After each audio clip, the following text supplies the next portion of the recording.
Hi, you guys. Welcome to Ask the Egg Whisperer. If this is your first time listening, welcome. If you are a returning listener, welcome back. And thank you for joining. And thank you for doing all the things that you're doing to bring more love into this world. There's no better time for us as fertility doctors to be helping you have babies. I have friends that tell me, Dr. Aimee, you're probably just not that busy right now. You're probably just working from home and it must be really hard on you. And I'm like, actually, it's quite the opposite. People realize how important family is, and people are asking questions about their fertility more than ever. And so I welcome all the questions that you guys ask. And I'll just say, you guys know that, what I say on this show isn't to replace the information that you guys get from your personal physician. I just try and inform you so you know what questions to ask, so you feel empowered with the decisions that you make on your fertility adventure. I hate the word journey. It sounds horrible. I like paths. I like short paths. I know journey is a realistic name that we use for what can be a fertility journey. Okay, so let's get to the first question here. So the first question is from Kara. And here's her question. Dr. Aimee, I've been listening to you for months and I love your podcast. I suffered a loss in February and turned to IVF for PGTA testing. I just lost a PGA tested embryo and I don't know what happened. It grew to 7.5 weeks and the heart has stopped. I had a 5 centimeter subchorionic hematoma beneath the gestational sac. I bled twice and passed 2 palm-sized clots during a week of bed rest. After the first bleed, there was still a heartbeat. What worries me is that I had a trisomy 21 pregnancy loss earlier this year that had a heart stop too at the same time. I certainly did cytogenetics on this baby, but maybe I need to look for other things. Rare genetic issues, autoimmune disorders. The baby was growing correctly throughout and had a strong heartbeat. Is there any test that can be ordered for the fetus besides cytogenetics? The only thing I can think of that I did wrong was taking baby aspirin in the first trimester along with vitamin E. 400 Iuis every other day. So first of all, Kara, I'm so deeply sorry that your pregnancy miscarried. And that's the hardest thing about IVF is you do everything you think that you should do to give yourself the best chance of having a healthy pregnancy. And even then, because we're only human and we're dealing with human reproductive biology, a pregnancy can miscarry. And we all want to know what can we do that's in our control to prevent something like this from happening. And at the end of the day, most of the time when something like this happens, we don't have answers for patients because we can't send in a camera after that embryo to see what happens after we transfer it. We can't look at the genes that are responsible for implantation and see how they interact with the genes responsible for implantation in the uterus. So there are all these special interactions that need to happen. And when they don't line up perfectly, this can happen, even with pregnancies that have normal chromosomes. And I call genetic testing the murkiest crystal ball because it's certainly not perfect. And unfortunately, it's the best thing we have. So, Kara, in your situation, I'll tell you what questions I would be asking my doctor. I would just ask, remember that one simple question that we kind of talked about on the last show? And that question is, doctor, what have you ruled out for me as far as what could be causing miscarriage? And I know what they'll say. They'll say, well, the first thing we ruled out is that this embryo had normal chromosomes. So what else could we rule out? I agree with you, Kara. Autoimmune issues, anatomic problem inside your uterus. Is there, for example, a uterine septum? I know you were thinking that maybe this had something to do with, I think you said, the only thing I can think of that I did wrong was take baby aspirin. Just know that that isn't wrong and you didn't do anything wrong. And vitamin E doesn't hurt anything. But look at your nutrition. See if there's something that you can do from a nutrition standpoint that could give you a better chance of pregnancy. Look at your BMI, for example. And then look at the genetic things that I've talked about on this show before.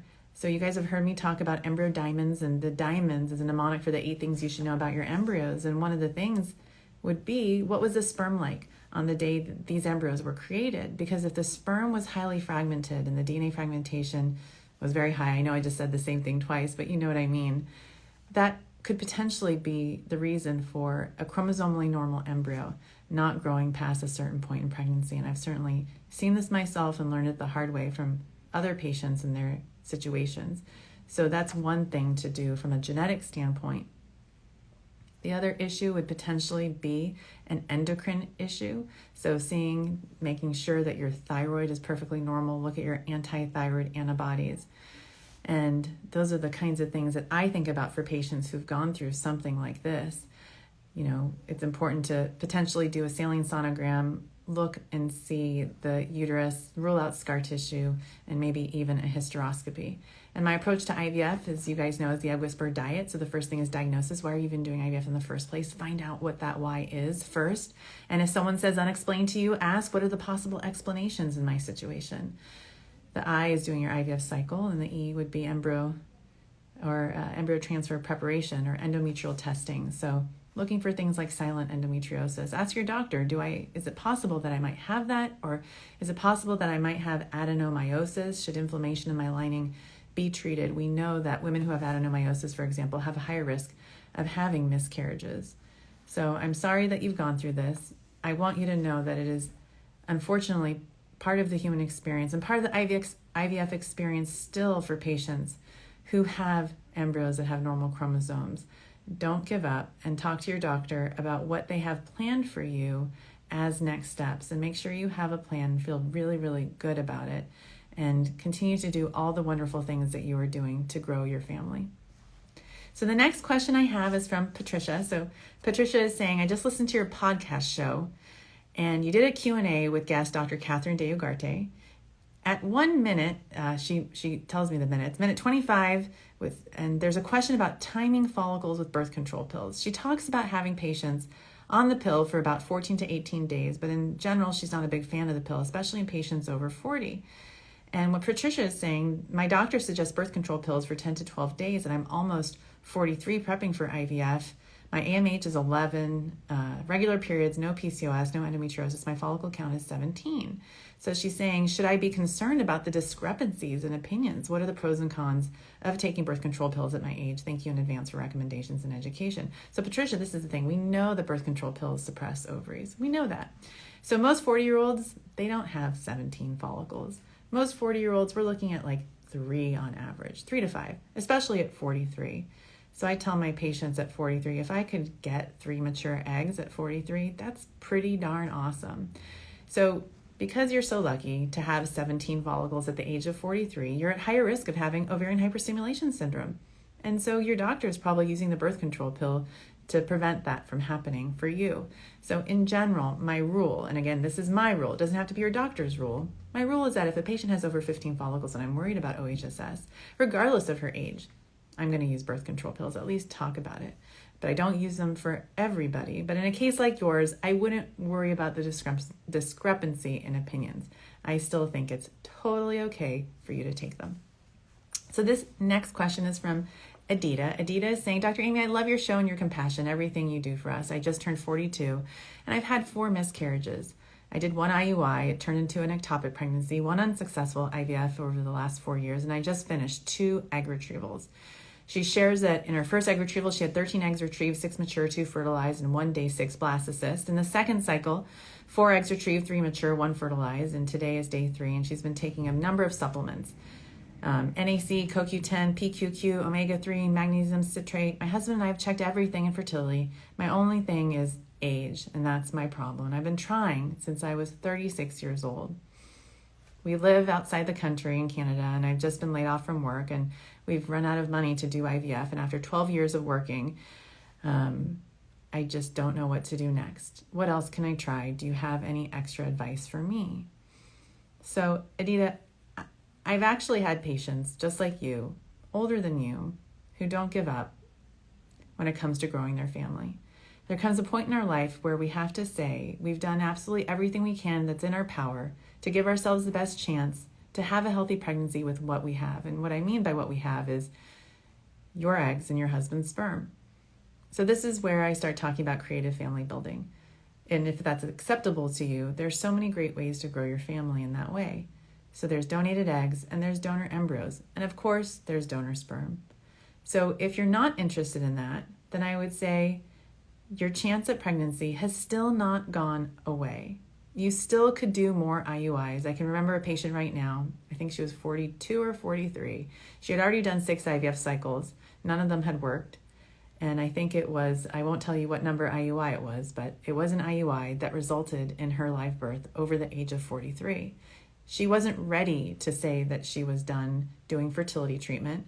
Being creative as far as how she was going to build her family was something that she was definitely going to consider. But we kind of gave ourselves a date. We said if by, let's say, 3 months from now, we're not successful with doing whatever we're going to do next, we're going to regroup, reconnect, and make another plan. And in her case, we had that plan, but things worked out with IUI. So what I would say to you is this: go through the Tushy check, do everything again. Look at your tubes, look at your uterus very carefully, make sure there isn't a fibroid or a polyp, ask your doctor about silent endometriosis or adenomyosis. Look at the sperm quality very closely. Look at all your hormones and your preconception labs, and look at your genetics. Make sure you've ruled out a chromosome abnormality like a translocation. It would be really heartbreaking to go through more treatment and then find out the hard way that, a simple test could have been done at 36 that could have explained all the issues you've had over the years. And then make some plans with your doctor and just lay out the ground rules and say, look, I just want to try IUI maybe 3 more times. Please help me. And then if I'm not successful, I'm going to start thinking about other options. But I want you to be a parent.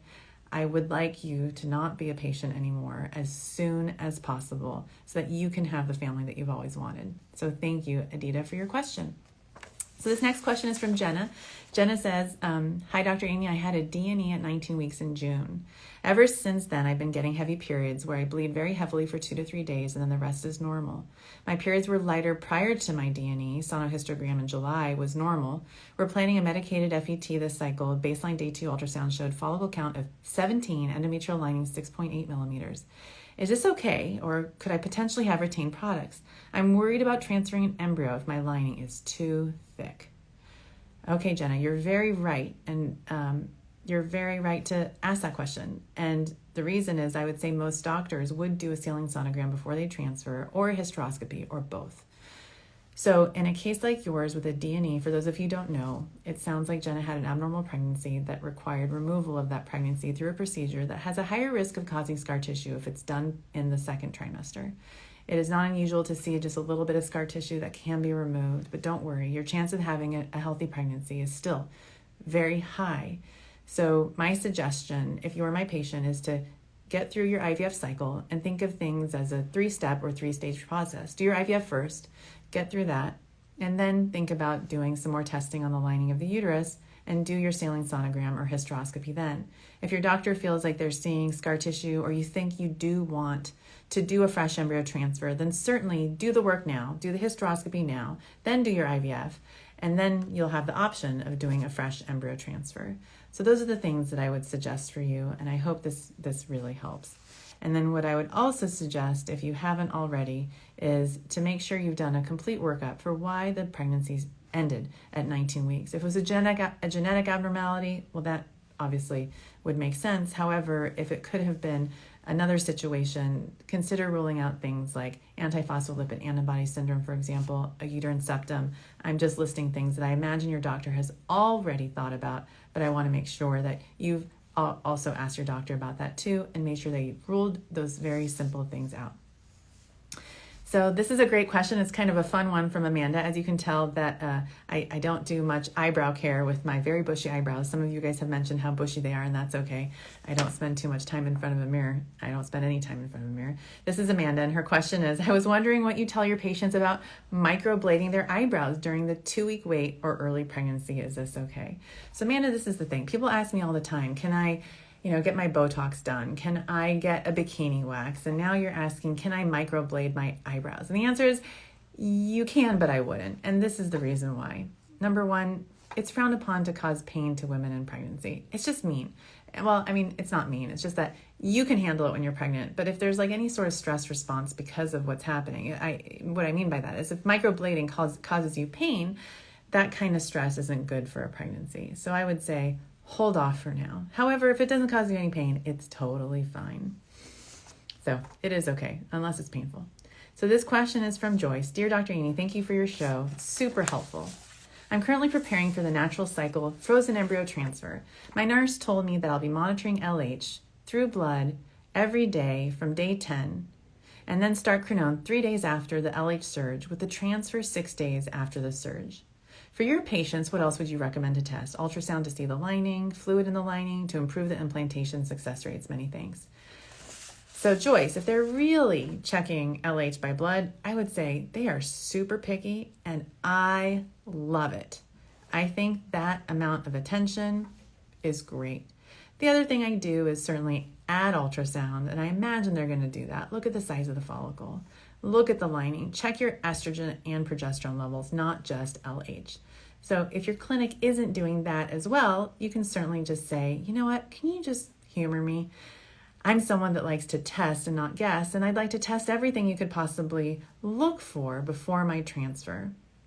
And then you can ask them, like, what are you doing and why? What do you hope to see with the tests that you're doing? And how will they guide you as far as when the transfer will fall? Some of the things that I do for my patients is also check progesterone, for example, the day before the transfer, and see if I should supplement it. A lot of times I give patients a trigger shot, actually most of the times. And the trigger shot is timed in a way that I know that when I'm putting the embryo in, the uterus should be as receptive as possible and will accept that embryo. The other thing that you might want to ask, and it sounds like you're taking Crenone, is if you should take a baby aspirin for whatever situation you're in. Would they recommend a steroid? Just because I'm bringing it up doesn't mean you should be taking it, but ask them about that as well. Ask them if acupuncture is an option in their clinic. So we have an acupuncture center that's on the same floor as the IVF lab, and a lot of patients enjoy doing acupuncture. A session 30 minutes before and a 30 minutes after. The time to ask that question isn't after your transfer, but this is the best time to ask those questions. So it sounds like you're in great hands. The type of protocol you're on is very similar to what I would do for my patients in a natural cycle. Crenone is a great form of progesterone. It's a little bit on the pricier side. So a lot of patients of mine use endometrium, which is a little bit cheaper, or progesterone and oil. So thank you for that question. Okay, guys, this next question is from Priscilla. So Priscilla is saying, hi, Dr. Aimee. I'm on day 8 of my cycle, and I'm happy to report that I haven't skipped a beat. I went for another ultrasound and blood work today, and there are only 2 follicles responding. One is 15 millimeters, the other one is 12. I have no response on my left ovary at all. So if on Sunday the follicles are growing and still doing what they've been doing, I have a choice to make. Do you retrieve or stop and restart? I have a severe history of endometriosis and also now adenomyosis, and my fallopian tubes are not attached. I had none. All this, which causes a very low AMH, and my FSH is at 10. My doctor also said I may only have 2 if we are lucky next month. All I need is 1, right? What are your thoughts? Thank you. Okay, Priscilla, this is the thing. This is how I would take you through this. Number 1, if the expectation from treatment, no matter what you do, is 2 eggs, it sounds like there's still a really good chance that you're going to get 2 mature eggs. With a follicle at 15 and a follicle at 12, the likelihood of you getting 2 mature eggs is pretty high. I would say probably over 50%. However, whenever I have a patient who has less than 5 follicles, I always warn them in advance. I say, look, we might not get any mature eggs. We might not get any eggs. We may not have any embryos. We might have an embryo that stops growing. Those are the kind of scenarios that you need to be emotionally prepared for. Sometimes when a patient has a very low number of eggs, the quality can be low, and very rarely they can even ovulate before the egg retrieval. So it's super important to ask your doctor this question. What are you doing to prevent me from ovulating before my egg retrieval? How are you monitoring me to do that, to prevent me from doing that? Are there any medications you can give me to reassure me that that's not going to happen? So again, these are the questions you want to ask now so that you don't find out the hard way or have someone tell you, well, next time this is what we're going to do.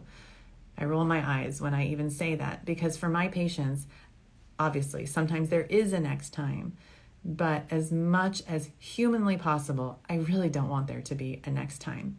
So I would be open-minded, and it sounds like the fact that there's 2 eggs is not surprising to your doctor. So if you were a patient of mine in this situation, I would say, let's go for it. And then depending on what we find out, we might want to be open-minded about being prepared for a transfer. Or depending on how severe your adenomyosis is, you might want to bank embryos and treat the adenomyosis, or even consider a surrogate depending on how severe it is. So keep going, take all your supplements, and update us with what happens from here. So this next question is from Rose. And Rose says, hi, Dr. Aimee. I'm 40 years old. My AMH is 9 picomole per liter. Should I freeze my embryos for a January 2021 transfer? I will be 6 months post open myomectomy. Is the fluid in my, they might have seen fluid in my last week's MRI.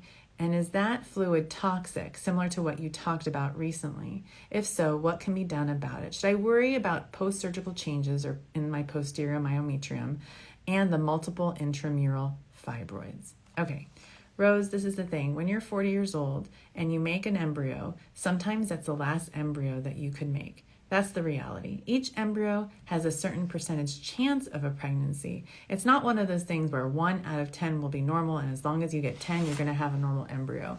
And that's why I talk to you guys about these things so you know the numbers and what they mean. I'm not bringing this up to be super pessimistic and negative. I'm bringing this up to tell you that sometimes it takes several cycles to even get one embryo. And when you have that one embryo, and you're in a situation where you have still a number of fibroids and what sounds like post-surgical changes from a surgery, you need to ask, doctor, what would you recommend if this transfer didn't work? And in a case like yours, when you've worked so hard to even get that one embryo, I mean, you underwent surgery, for Pete's sake. The thing your doctor might say is, well, if this embryo didn't work, we would talk about using a gestational carrier or a surrogate. And so whenever I have a patient who's over the age of 40 and I have one normal embryo, and even when I have more, I always talk to them about what is the family size goal that you have for you, and is there a chance that your embryo would do better in a surrogate than in your uterus? And if the answer is the embryo would do better in a surrogate, then we talk about that and how that makes you feel. Because I've had some patients who say, Dr. Aimee, I appreciate you so much for saying this. I think it makes sense for us to use a surrogate. I have other patients that say, you know what, having the experience of carrying a pregnancy is more important to me than using my own DNA. I think I would use an egg donor if this next transfer didn't work. So again, sharing this stuff with you, giving you these pointers, so at least you have, because sometimes people don't even think of these things, and by just thinking about them, they open your eyes to different options, and then you can say, okay, I made the right choice for me at the time. But if you didn't have these options, you didn't have someone that talked you through them, slightly annoying is what I would describe that feeling. If you went through a transfer, it didn't work, and didn't know that you had other options and you could transfer the embryo in a different way. So this question is from Anna, and Anna says, I'm so excited to get your opinion. Well, thank you, Anna. I'm a new 39-year-old. I love that. Who wants to freeze eggs. I did 2 cycles as a new 37-year-old with an AMH of 1.5. I had 6 retrieved, that's cute, frozen in the first cycle, 9 retrieved, and 8 frozen in the next. So it sounds like you have 8 plus 4, which is 12 frozen from when you were 37. Later on, I learned I have endometriosis. I had 30 lesions excised in surgery. Right before I turned 39, I did a 3rd cycle, 9 retrieved, 5 frozen. So now we have 12 plus 5, that's 17. See, I can still do math. All cycles used Menopur, Follicles, Cetrotide with a Lupron trigger. The last one used esterase priming and 375 gonal with Menopur. And then my AMH was 1.5 in August. And in September, it was 1.8. August 26th, my 4th day, AFC was 16, FSH 8, BMI 12, TSH normal. So this is the question that Anna asks. How many eggs should I bank to have a good chance for 1 to 2 kids as someone who had endometriosis surgery? What protocol would you use? So far, I've had 3 consults, all different recommendations, but all 3 said my prior doses were likely too high. How many eggs would you expect to get with my numbers? Thank you so much.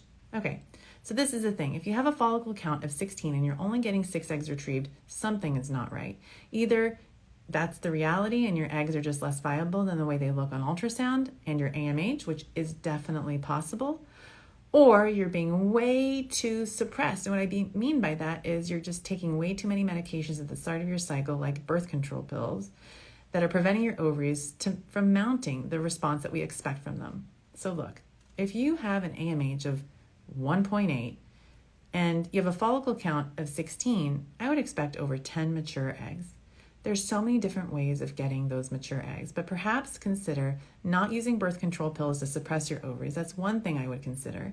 But I would be really, really careful. If you have endometriosis, all these stimulations can really cause even worsening of the endometriosis again, and another condition called adenomyosis. So if you were a patient of mine, I would say, you know what? Maybe less is more. You know what I mean? Because I really want you to carry your pregnancy. And all the stimulations we're doing could prevent you from maybe doing that successfully. If you still wanted to do another stimulation, I would say, look, let's have you take Femara or letrozole every single day during your stimulation and maybe a few days after to prevent your ovaries from making the estrogen that's going to stimulate. Actually, I should say it the other way around. Your ovaries are still going to make the estrogen, but from lessening the estrogen response or the estrogen level or exposure to your body. So hopefully the amount of endometriosis regrowth will be minimal. Some of the supplements I would have you take, for example, even now would be N-acetylcysteine. Studies have shown that that can prevent the progression of endometriosis, and I find that obviously super helpful. As a doctor who hates endometriosis, I truly do. I don't see any benefit. There's really no benefit in having it. So whatever I can do to squash endometriosis, I'm going to do. But as far as protocols, knowing you've had severe endometriosis and you've used standard stim, maybe consider a different approach, like a hybrid or mini IVF approach, not to get a small number of eggs, but maybe get eggs in a different way and still achieve the same number of mature eggs or more for you in a future cycle. So I hope this helps. Keep going. You're obviously extremely motivated to do more, and you're definitely fighting for your family. But I think, starting your egg freeze at, for example, 37 years old and wanting, I think you said 1 to 2 kids, I think you might be all set. This next question is from Amanda. And guys, this is the last question that was sent through asktheeggwhisperer.com that I'm going to answer today. And then I'm going to get to your live chatted questions here in a second. So this question from Amanda is, I'm 46 years old. I have 3 sons, 2 miscarriages in my 20s. And between my sons are all grown. I remarried 5 years ago. Love this. My husband is 32 and we want a baby together. I'm now divorced from my first husband. So we're choosing the donor egg route. First choice to grow our family. We have 3 embryos. Our MITA scores are 17, 25, and 27. My FET, frozen embryo transfer, is planned for December. They gave me Lupron 3.75 milligrams IM on September 30th, and then I'm going to do the Lupron injection again on October 30th, doing ultrasounds and labs. And you mentioned all the medications you're on, Amanda, including biotin, probiotics, CoQ10, acai berry, aspirin, Claritin, iron, magnesium, D3, NAC, prenatal vitamins, folic acid. I drink pomegranate juice every day. My doctor plans on using estrogen, progesterone, steroids, antibiotics, and Lovenox. That sounds like I could be your doctor. Would you add or take anything away? My doctor says I can continue my supplements when pregnant. What do you think? How long do your patients stay on Lovenox? I learned of women my age using donor eggs to grow their families through your kindness by sharing your knowledge with the world. You're my support group. Thank you. Well, that's very, very sweet, Amanda. Thank you for sharing that. That's pretty darn awesome. So I'm going to try and do a really good job answering your question. So as far as what I would add or take away, I really wouldn't take away anything. I imagine there's a really good reason why your doctor is using Lovenox in your protocol, and it sounds like the reason is because of the miscarriages that you've had. But I would ask the doctor, is there anything else about my previous history that you think I should test for now? And it sounds like they've probably done all of that. So the Lovenox would potentially treat an autoimmune issue like or lupus anticoagulant if that was positive, or antiphospholipid antibody syndrome. So that makes sense. I think one of the reasons to do the extra testing, though, would be to see how long you should be on the Lovenox. So sometimes you have to take Lovenox through the entire pregnancy and then switch to heparin, for example, at 36 weeks, and then restart it and be on the blood thinner 3 months postpartum as well. So make sure you've ruled out a thrombophilia like factor V Leiden or prothrombin gene mutation. The likelihood that you have that is super low, but I still think that knowing the answers to the questions that I just brought up with you would help guide you and your doctor as far as how long you should be on the Lovenox for. So, I actually think that you're doing great. The only thing that I would say is let us know how everything works out, Amanda. So great job. Okay, guys, I'm going to get to your live chatted questions right now. Let's see here. I'm going to go through here and see what you guys asked today. So here we go. I know I'm going to get to them here in a second. Okay. So here's the question. We can't afford IVF. We would like to conceive naturally, and we're taking all necessary supplements. What are your thoughts? Do you think my AMH result gives me a low chance of conceiving naturally? And she shares above here that her AMH is 0.6 and FSH is 8.1. So my answer to you is I still think you can have a chance for pregnancy. It sounds like you're working really hard and trying really hard to do it. And I would just look at the 5 things that I talk to people about, and that's the Tushy method. Those are the fertility tests that you can do. And a lot of times there are ways to get the test done cheaper. So an HSG, making sure your tubes are open, is one thing. Around here, it's around $350 out of pocket if you don't have insurance that covers it. Getting a uterus ultrasound to make sure that there aren't any fibroids or blockages that should be removed ahead of time. Looking at the sperm quality, looking at your hormones, you've already done that, but also rule out any thyroid issue or vitamin D or anemia, and look at your genetics. So assume all of those things have been done. One cost-effective way of trying to get pregnant would be, for example, taking fertility pills without any monitoring. And you don't necessarily need to do insemination. However, maybe consider some ovulation induction cycles at home and then add in insemination. There's cool little home insemination kits you can use if, for example, having sex is really stressful. And, a lot of people are obviously stressed right now. So those are some of the things that I would have you do. The other thing you could do is, for example, use the Prove test to check and confirm ovulation after your LH surge. And one thing that I do to support my patients here is have them take progesterone starting 3 days after their positive OPK until their pregnancy test. And with a positive pregnancy test, they continue the progesterone until I tell them to stop. So, progesterone support, taking CoQ10. You guys can go to the Theralogics website and use the code, all in caps, Tushy, T-U-S-H-Y, for that discount code, the PRC code. So here's a question from my happy place. Hi, Dr. Aimee. I just had an egg retrieval and 2 embryos passed genetic testing. Sweet. Should I do another round of IVF if I want 2 babies? I'm 33 years old. Okay, my happy place. So here's the thing. If you're a patient of mine, I would ask the question, what is the likelihood of us being able to get more genetically normal embryos in about 2 years when you're ready to do your second transfer and for another baby? So if the answer is, wow, you have decreased ovarian reserve and we were so lucky to get these 2 embryos, then I would say do another cycle now, especially if the quality of that second embryo that you would be transferring in 2 years is lower than the quality of the first embryo. However, if your doctor thinks that your ovarian reserve is great, given the fact that you're 33, it shouldn't drop too much between now and 2 years from now, rethink doing another cycle, because certainly it's hard to go through these cycles. It's hard to keep waiting for your happily ever after. And we all know that pregnancy takes 9 months. I wish it could be like this. And then all of a sudden your pregnancy is over. So if you were a patient of mine, that's how I would talk you through this scenario. And we would a lot of times, probably over 50% of the time, be doing another cycle if you have that diagnosis of decreased ovarian reserve. Okay, so this next question is, are the beta 1 and 2 results range different from IVF and Iui, or is it the same? So the answer is it's the same. So basically your Iui, consider that like your egg retrieval date. And if you test for pregnancy 13 days after Iui, that's similar to doing an 8 days post 5-day transfer. So I hope that helps so you can correlate that.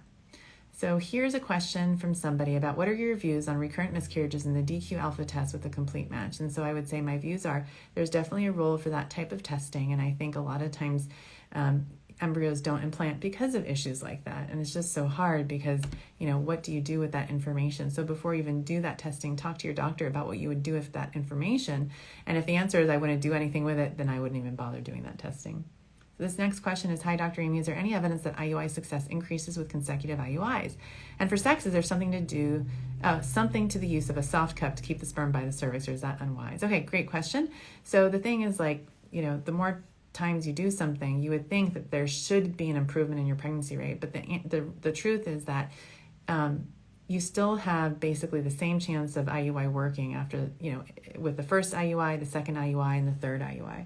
If after 3 IUIs you aren't successful, you have to say to yourself, what are we missing here? And I've written an article that's titled, Why is my IUI not working? So you can find that in the blog section on my website, draimee.org, to learn more about exactly what the heck I'm talking about.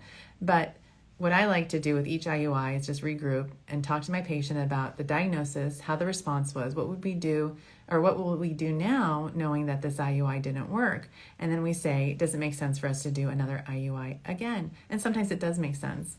But sometimes it doesn't, especially when a patient, for example, wants 2 kids. It's already taken, let's say, 4 to 6 IUIs, or they did 3 IUIs before even meeting me. Then at that point, it might make sense to consider other options. But I've certainly had patients get pregnant in their 6th IUI, and their 9th IUI, and their 13th IUI, and then their 22nd IUI. Yeah, I've done that. Yep.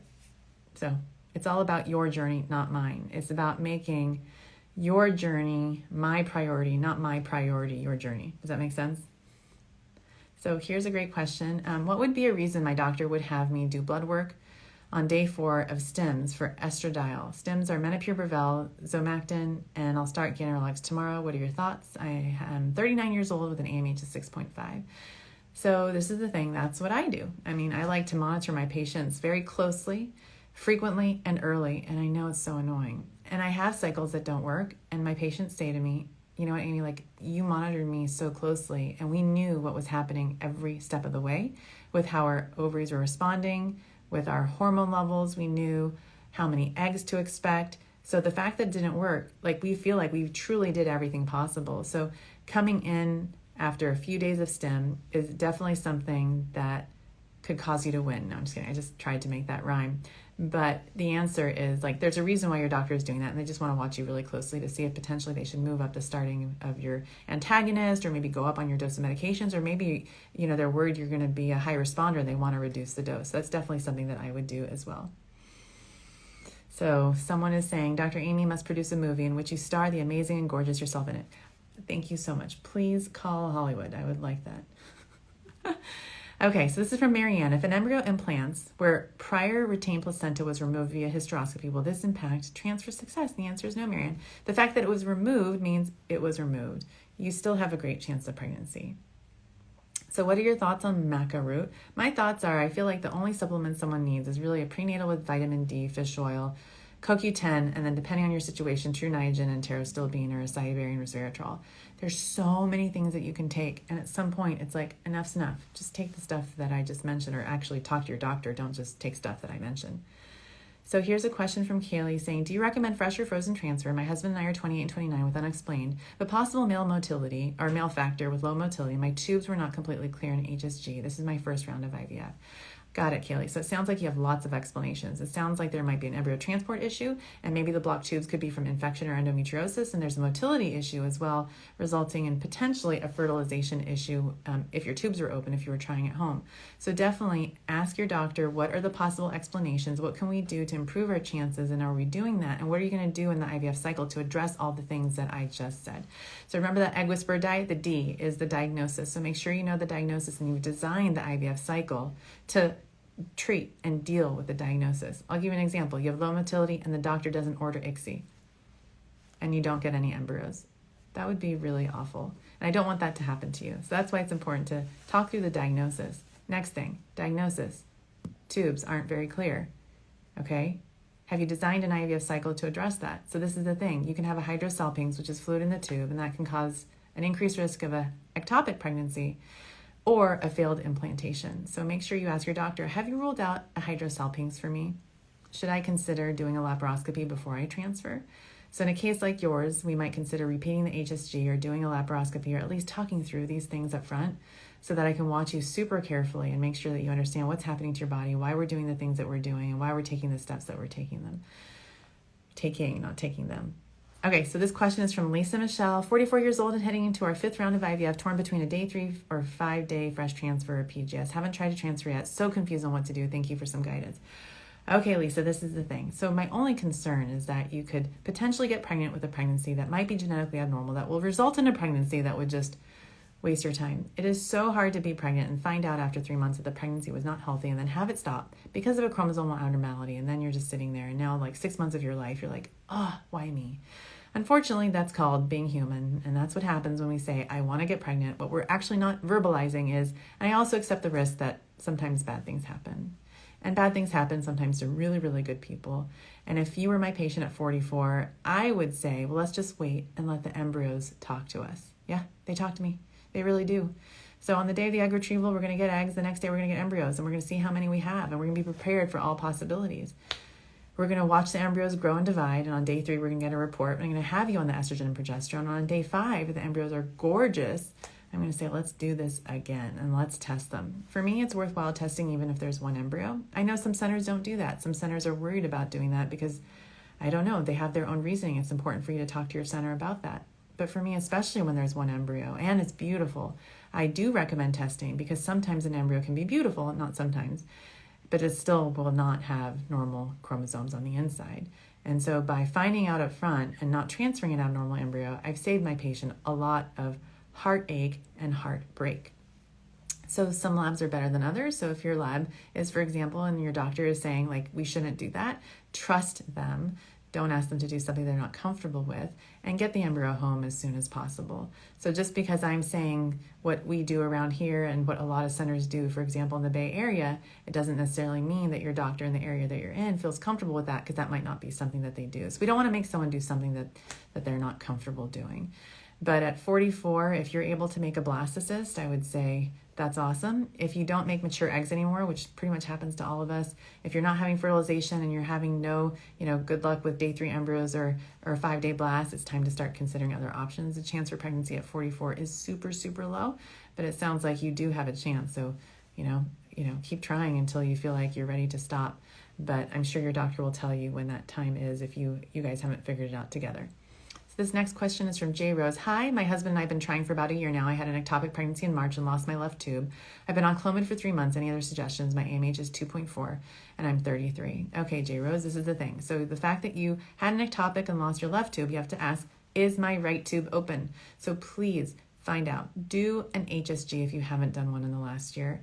So sometimes patients are told, oh yeah, during the laparoscopy, I looked at your right tube and it was perfectly fine. But when you're going through an ectopic pregnancy surgery, they're not pushing blue dye into your uterus. Almost never. Sometimes they do, but most of the time they're not doing that to find out if that tube is open. And even if it looks visually open, it may not be open. So I don't want you to waste time. I don't want you to be taking Clomid if the right tube may not be open at all. That would be extremely frustrating to find out after even more time has passed that right tube is blocked, and you should be considering IVF, especially when you're taking medication like Clomid, which can make you feel a little bit nutty. So my recommendation is to definitely do check the fallopian tube. Nadine is asking a question about answering emails, and I do answer the questions that are sent in to Ask the Egg Whisperer, but I get so many questions. My producer Paula will email you when I'm going to be answering your question that you emailed to me, and so you would have received an email if I was answering your question today. So this question is from Kitty. Hi, Dr. Aimee. Love you in live videos, via blogs, and everything you do. For hypothyroid Hashimoto's patients, do you have any special protocols or added medications? So the answer is yes. I have you see a thyroid specialist. We have so many in the Bay Area. Like, I monitor the heck out of you, but at the same time, I want the best of the best people monitoring your thyroid. Like, I don't do thyroid exams often. I don't do thyroid ultrasounds. I know what I'm scanning, and that's the ovary. Having me scan a thyroid, that's none of my business. I should not be scanning anything above the shoulders, only below the hips.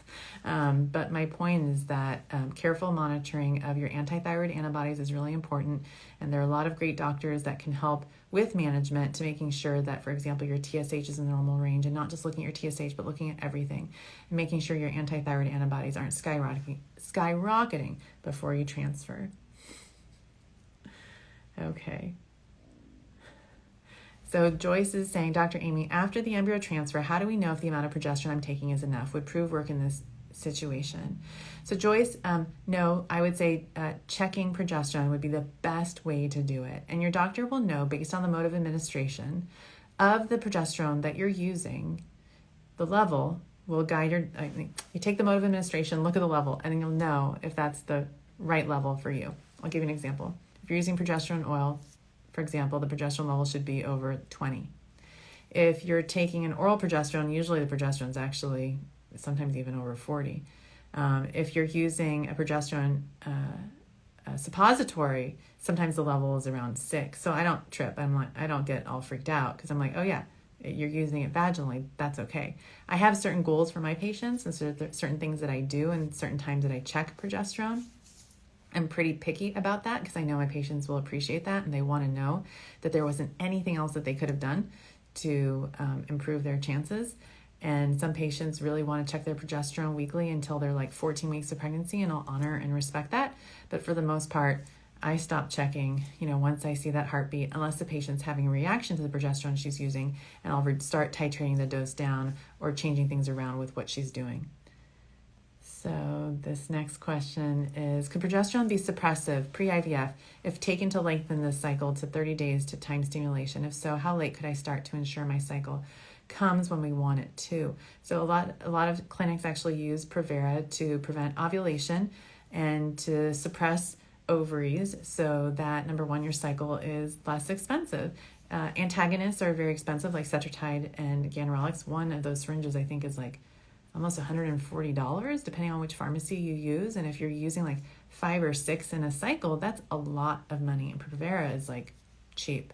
So yes, the answer is they may suppress your ovaries. And the other answer is because when a doctor does that and uses that kind of medication, they're not planning on doing a fresh embryo transfer most of the time. So ask your doctor if their plans are to do a fresh embryo transfer. So what I mean by that is you don't necessarily need to time things with a period. So your doctor will know exactly how to time things. And a lot of times when they're using progesterone to suppress you, they're not necessarily waiting for a period to start your stimulation. So this next question is, I'm getting ready for an FETI, blocked fallopian tubes. Do they need to be addressed before the transfer? My doctor said my uterus looks good from the saline sonogram, but I'm worried what may have caused my blockage. Yes, fallopian warrior, I love that name. The answer is yes. It's super important to ask the questions. What caused the tubal blockage? I think a lot of times we blame like this infection. And if you've never had gonorrhea or chlamydia and you start Googling it, you start thinking that you've been infected by, an STD. But I think a lot of times it can be inflammation from endometriosis that's causing blocked fallopian tubes. So ask your doctor, have you ruled out endometriosis for me? And see how many embryos you have. Ask your doctor if you should do implantation testing. Look and see when the last time was that you looked at your fallopian tube. See if it makes sense for you to do an HSG. HSGs are not the perfect test, so I also recommend that you actually get the images. And now with video consults, you can do share screen with your doctor and go through the images and make sure your doctor has seen them with her or his eyes. I don't rely on a report with my patients. The HSG images come right to my computer. There's a portal. I log in and I look at them when I order an HSG, and I can actually pick up things. Sometimes it's happened before. The radiologist gives a certain call, and then I see something that the radiologist didn't see, and then I bring it to my patient's attention and I say, look, we can't assume that this report is accurate. It looks like there is an abnormality here, and I'm so glad we caught it. And had I not looked at the images, then we wouldn't have caught it, and it would have been a more frustrating experience than the patient was already dealing with. So this question is from Emma. What is the ideal TSH level for an embryo transfer, and how could I naturally get it lower? My TSH was 4. My clinic said they usually like it lower, and I'll be put on medication.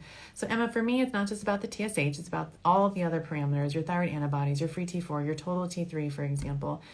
And then also about your symptoms, if you're having any symptoms. And the other thing is looking at your prolactin to see if that's elevated and ask you, did you sleep last night, the night before you got your TSH checked? So if you've been super stressed out and you didn't sleep, repeat that TSH again and look at the entire panel. And if it's still elevated, I would say go see a thyroid specialist specifically and have them monitor and manage your thyroid. Certainly your clinic can do that.